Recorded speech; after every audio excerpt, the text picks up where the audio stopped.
नमस्कार दोस्तों, VK knowledge electrical में आप सभी का स्वागत है। दोस्तों आज 22 मई 2022 technical helper pre exam evening shift complete हो चुकी है और अभी रिसेंटली हमें क्वेश्चन मिले हैं। और कई बार तो मुझे ऐसे लगता है कि मेरे से ज़्यादा आप एक्टिव हो, टेस्ट होते ही बच्चे क्वेश्चन सेंड कर देते हैं। बहुत धन्यवाद इसके लिए। आज विद्यासागर ने सबसे पहले सेंड किए थे हमें क्वेश्चन, बहुत धन्यवाद। देखो दोस्तों, बात यह है कि टेक्निकल तो ठीक वैसे ही आ रहा है जैसा पहले दिन शुरुआत हुई, लेकिन नॉन टेक जो है ना वो आपको कवर अपने हिसाब से अब करना होगा। और इतने जो पेपर हुए ना इनसे थोड़ा निष्कर्ष निकाल दो। निष्कर्ष ये है कि इतिहास में से क्वेश्चन आ रहे हैं, करंट में से भी क्वेश्चन आ रहे हैं और कला संस्कृति भूगोल में से भी क्वेश्चन आ रहे हैं। इतिहास भूगोल में से सबसे ज़्यादा क्वेश्चन आ रहे हैं, इसलिए इतिहास भूगोल सबसे ज़्यादा पढ़ें आप। अभ्यारण्य, किला, शासक, इनमें से आ रहे हैं। ठीक है, आ जाओ आज की टेक्निकल पर थोड़ी चर्चा कर लेते हैं। कुछ 20-25 क्वेश्चन है, मोटा मोटी जल्दी आपको बता देता हूँ कैसा रहा। रिपीट कौन कौन से क्वेश्चन हुए वो मैं आपको बताने वाला हूँ। आपसे थोड़ी रिक्वेस्ट रहेगी, प्लीज़ वीडियो लाइक कीजिएगा और चैनल सब्सक्राइब ज़रूर कर लेना यार। चैनल से अभी जुड़े हैं तो हम हर दिन अपडेट देते हैं आपको। आओ ज़रा बात करते हैं दोस्तों। और ये मैं बात कर रहा हूँ 22 मई 2022 इवनिंग शिफ्ट की बात कर रहा हूँ मैं, है ना। सेकंड शिफ्ट में क्या क्या पूछा गया अपन से, बहुत आसान चीज़ें। अच्छा, सबसे पहले देखो डीसी सर्किट पूरा रिपीट हो रहा है। प्रतिरोधक वाला जो फॉर्मूला है R बराबर रो इंटू एल बटे ए वाला फुल रिपीट हो रहा है। सीरीज पैरेलल फुल रिपीट हो रहे हैं। हर पेपर में इस टॉपिक से क्वेश्चन पुटअप किए जा रहे हैं, सो इसे आप ज़रूर पढ़िए। सेल वाला रिपीट हो रहा है और डीसी मशीन रिपीट हो ही रही है। आरएलसी में से एक पूछा जा ही रहा है हर बार। देखो आज का सबसे पहला क्वेश्चन, प्रतिरोध दिया हुआ था 2 ओम, लंबाई दी हुई थी 1 मीटर, क्रॉस सेक्शन एरिया दिया हुआ था 1 वर्ग मीटर, विशिष्ट प्रतिरोध यानी रोह का मान पूछा था। देखो आर बराबर रोह इंटू एल बटे ए होता है। जब रोह कैलकुलेट करेंगे ना तो फॉर्मूला बन जाता है R इंटू ए बटे एल। ठीक है, अब लंबाई और क्रॉस सेक्शन जब समान होना तो रोह और R का मान बराबर होता है। और यही देखो इसी शिफ्ट में क्वेश्चन भी पूछा गया, हालांकि ये प्रीवियस है 2018 के क्वेश्चन में भी था। अगला क्वेश्चन है मैं बता दूंगा, रोह और प्रतिरोध का यानी प्रतिरोध और प्रतिरोधकता का मान बराबर कब होगा, जब इन दोनों का मान समान इकाई में हो और एक समान संख्या में हो। तो अब देखो इसका कितना आ रहा है यहाँ पर, ठीक यही आ रहा है। देखो 1 वर्ग मीटर दिया हुआ है, 1 मीटर दिया हुआ है, तो प्रतिरोधकता का मान जो है वो कितना आ जाएगा, 2 ओम मीटर आ जाएगा बस। ठीक है, ये सिंपल सी चीज़ थी। और उसके बाद में देखो कह रहे हैं कि 2 आसन ध्रुवों के केंद्र के बीच परिधीय दूरी कितनी होती है। आसन का मतलब समझते हो क्या, इंग्लिश में बोलते हैं एडजेसेंट, अपनी भाषा में बोलते हैं पास पास। ध्रुवों के जो केंद्र होते हैं उनके बीच दूरी तो 180 डिग्री की होती है। ठीक है, 180 डिग्री कर देना 2 आसन ध्रुवों के बीच में। और ये दोस्तों क्वेश्चन रिपीट हुआ है सोल्डरिंग वाला। ये लास्ट टाइम टेक्निकल हेल्पर में भी था, इससे पहले कई और कंपटीशन एग्जाम में आए, हमने भी टेस्ट सीरीज में डाला हुआ था। सोल्डरिंग की रिकंडीशनिंग करने के लिए, रिकंडीशन का मतलब होता है फिर से उसे तैयार करने के लिए, तो उस प्रक्रिया का नाम होता है टिनिंग प्रक्रिया। और उसमें जो धातु काम में लेते हैं वो है टिन।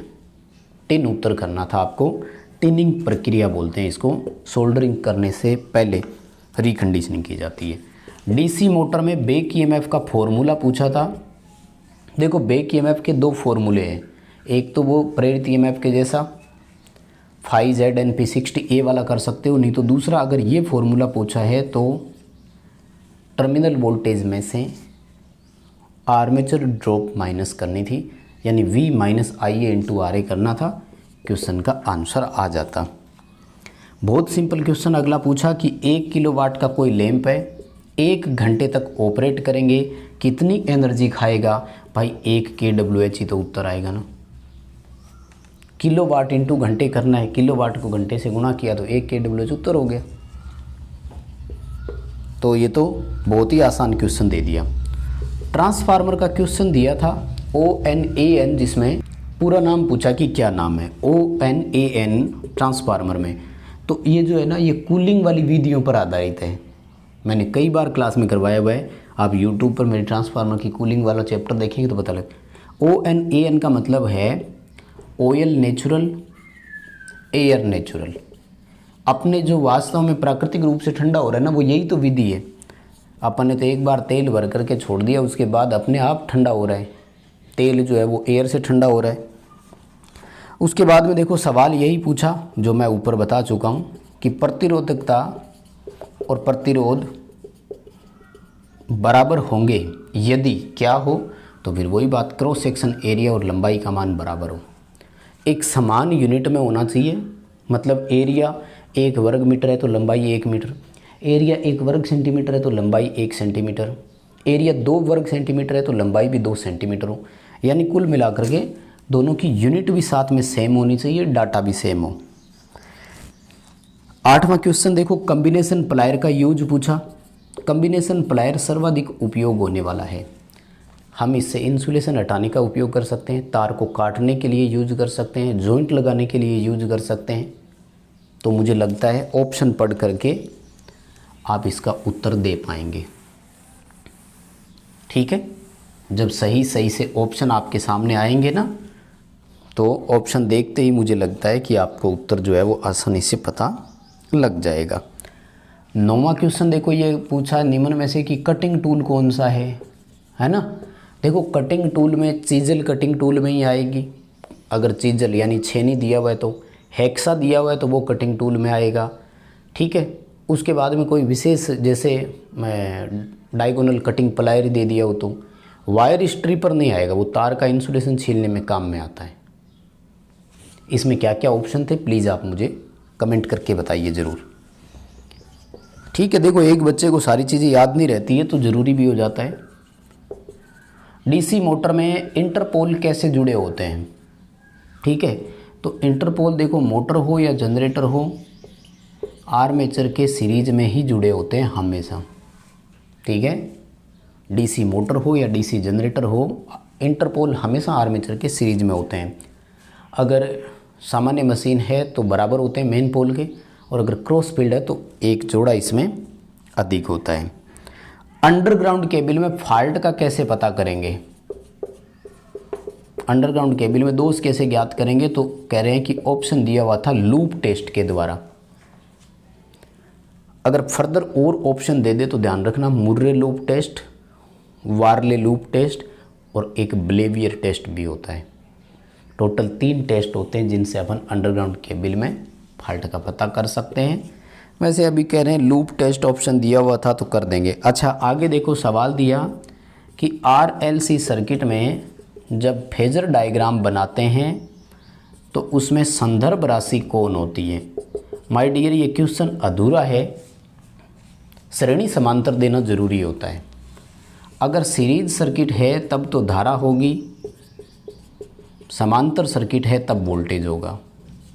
संदर्भ राशि वही होती है जो समान रहती है, उसको फिर बीच वाली लाइन पे फिक्स कर देते हैं और वोल्टेज आगे है कि पीछे दिखाते हैं, फिर धारा आगे है कि पीछे ये दिखाते हैं।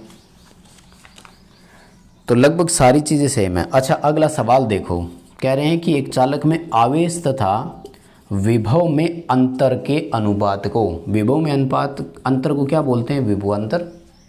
यानी आवेश तथा विभवांतर के अनुपात को क्या कहा जाता है, यानी Q/V पूछा है। तो देखो Q/V बराबर तो C होता है, C बराबर Q/V होता है कि नहीं, तो इसे धारिता बोलेंगे। यहाँ थोड़ी लैंग्वेज अलग दी हुई थी। आवेश तथा विभव में अंतर के अनुपात को, अब बहुत सारे बच्चे ये समझाते हैं कि आवेश तथा विभव के दोनों का अंतर है, उसका अनुपात कहाँ से निकलेगा। ये नहीं था, विभव में अंतर को विभवांतर कहते हैं। थोड़ी लैंग्वेज तो टफ करेगा ही। देखो तो इसका धारिता वाला ऑप्शन सबसे बेटर और सही रहेगा आपके लिए, कर देना। ठीक है, उसके बाद में देखो सवाल पूछा कि डीसी जनरेटर में मुख्य फील्ड फ्लक्स जब विकृत हो जाता है, डीसी जनरेटर में जब मुख्य फील्ड फ्लक्स विकृत होता है, विकृत समझते हो क्या, विकृत को अपन विक्षोभ बोलते हैं, प्रतिचुंबन या क्रॉस चुंबन बोलते हैं। तो ये आर्मेचर प्रतिक्रिया फील्ड पोल सैचुरेट होने से पहले होती है ना, वो वाली है। फील्ड पोल संतृप्त होने से पहले जो है ना वो, तो उसमें पूछा कि ईएमएफ पर प्रभाव क्या पड़ेगा। तो देखो यार, आर्मेचर प्रतिक्रिया से ईएमएफ घटेगा, स्वाभाविक सी बात है। ईएमएफ पर क्या फर्क पड़ेगा, अगर आर्मेचर रिएक्ट कर रहा है तो प्रेरित ईएमएफ घटेगा। लेड एसिड सेल में पूछा था AH दक्षता तथा वाट घंटा दक्षता का अनुपात, तो ये आपको करना था इकाई से अधिक। क्यों भाई, क्योंकि एम्पीयर घंटा दक्षता अधिक और वाट घंटा दक्षता कम होती है। अब आप आंसर याद रखिएगा, वाट घंटा दक्षता पहले और एम्पीयर घंटा दक्षता बाद में लिखा हुआ है ना, तो फिर इकाई से कम करना था। ये आपको थोड़ा ध्यान रखना है कि लिखा हुआ क्या था क्वेश्चन में। देखो, जब संख्या एक ज़्यादा और एक कम होती है ना, तो उसमें ये चीज़ें बहुत मायने रखती है कि पूछा क्या है, ठीक है ना। जैसे डीसी मोटर अधिकतम यांत्रिक शक्ति उत्पन्न करती है, तो बैक ईएमएफ और वोल्टेज का अनुपात। कई बार वोल्टेज और बैक ईएमएफ का पूछता है, कई बार बैक ईएमएफ और वोल्टेज का पूछता है। तो एक बार उत्तर 0.5 आता है, एक बार उत्तर 2 आता है, ठीक है। देखो, इसके बाद में और कुछ क्वेश्चन पूछे गए थे, तो वो क्वेश्चन जो इसमें है ये रहे, बहुत सिंपल है। 16वां क्वेश्चन देखो, कह रहा है कि ओम नियम पर आधारित घटक कौन सा है, और ऑप्शन दिया हुआ था ओमिक घटक, तो यही करेंगे ना फिर। और ऑप्शन थे डायोड, अर्धचालक, तो फिर ओमिक घटक ही आएंगे। जैसे रेजिस्टर हो गया, पैसिव घटक आएंगे जो ओम के नियम का पालन करते हैं, बस सीधी सी बात है। ओम नियम का पालन करने वाले घटक कौन से, ये सवाल पूछा। अगला क्वेश्चन देखो, ये सबसे इंपॉर्टेंट क्वेश्चन है। उपकरणों की रेंज बढ़ाने के लिए किसका उपयोग करते हैं। ये तो दिया नहीं कि इंडक्शन मीटर की रेंज बढ़ानी है कि MI या PMMC की, तो फिर चारों उत्तर करने थे। चारों बोलें तो गुरुजी, shunt, multiplier, CT, PT। CT PT भी इंस्ट्रूमेंट ट्रांसफार्मर है, मीटरों की रेंज बढ़ाने के काम आते हैं जब हायर करंट या हायर वोल्टेज मेजर करनी हो। तो शंट, मल्टीप्लायर, CT, PT, ये चारों ऑप्शन जिसमें थे वो करना था, या फिर 4 देकर 5वां उपरोक्त सभी दिया होगा, ठीक है। उसके बाद देखो, सिलिकॉन के संयोजित तत्व पूछे, कह रहे हैं संयोजित तत्व या परमाणु एक ही बात है, तो सिलिकॉन और जर्मेनियम दोनों की संयोजकता कितनी होती है, 4 होती है। आगे तो बहुत ही सिंपल पूछा, 8 ओम 1 एम्पियर की धारा और पावर पूछा है। देखो, तो P बराबर I² × R करोगे कि नहीं, 3 × 3 × 8 करना था, लगभग 72 वाट आ रहा है। देखो, संख्या आगे पीछे हो सकती है, कोई बड़ी बात नहीं है, थोड़ा सा आप क्रॉस मैच करवा लेना और मुझे बता देना। सिंगल फेज जो घरेलू वायरिंग है ना, उसमें लाइव तार का रंग पूछा था। लाइव तार हमेशा फेज तार को ही बोलते हैं। अब यहाँ कंफ्यूज करने वाली 2 थे, एक तो था ब्लू और एक था येलो। तो माय डियर ध्यान रखना, ऐसा जब आता है तो नीले की तरफ ही जाएंगे। बाकी 3 तो हो ही नहीं सकते। क्या क्या था तीनों में, भूरा, काला और हरा था, तो ये तो नहीं आएगा। हाँ, ये ध्यान रखना, सिंगल कोर केबल अगर दिया हुआ है तो भूरा करना था। सिंगल कोर केबल में फेज तार का रंग कैसा होता है, अगर ये है तब भूरा करना है। सिंगल फेज वायरिंग, घरेलू वायरिंग, उसमें फेज तार का अगर पूछे तो ब्लू यानी नीला करना है, ठीक है। उसके बाद में देखो, सिल्वर कलर की टॉलरेंस पूछी है, तो ±10% होती है सिल्वर की, ठीक है। उद्दीप्त लैंप का फिलामेंट किसका बना होता है, तो उद्दीप्त लैंप फिलामेंट जो होता है वो टंगस्टन का होता है, ठीक है। इस तरह के क्वेश्चनों में तो कोई डाउट ही नहीं है। और क्या रह गया, बस कुल मिलाकर इतना ही मानो। एक ये कह रहे हैं कि ऋणात्मक चिन्ह किसे दर्शाता है, एक फॉर्मूला लिखा हुआ था और उसमें ये पूछा कि नेगेटिव चिन्ह किसे दर्शाते हैं, ऑप्शन था लेंज नियम, ठीक है। कुल मिलाकर निष्कर्ष ये है दोस्तों कि कैपेसिटर रिपीट हो रहा है, रेजिस्टेंस रिपीट हो रहा है, ठीक है, और टेक्निकल सबका अच्छा जा रहा है। राजस्थान जीके पर थोड़ा ध्यान दीजिए, भूगोल इतिहास सबसे ज़्यादा पढ़िए। जिनका 26 तारीख को पेपर होना है उनके पास तो अभी भी बहुत वक्त है, ठीक है। वीडियो लाइक कीजिए, चैनल सब्सक्राइब कीजिए, डिस्क्रिप्शन में लिंक दिया हुआ है, ऐप डाउनलोड ज़रूर कीजिए।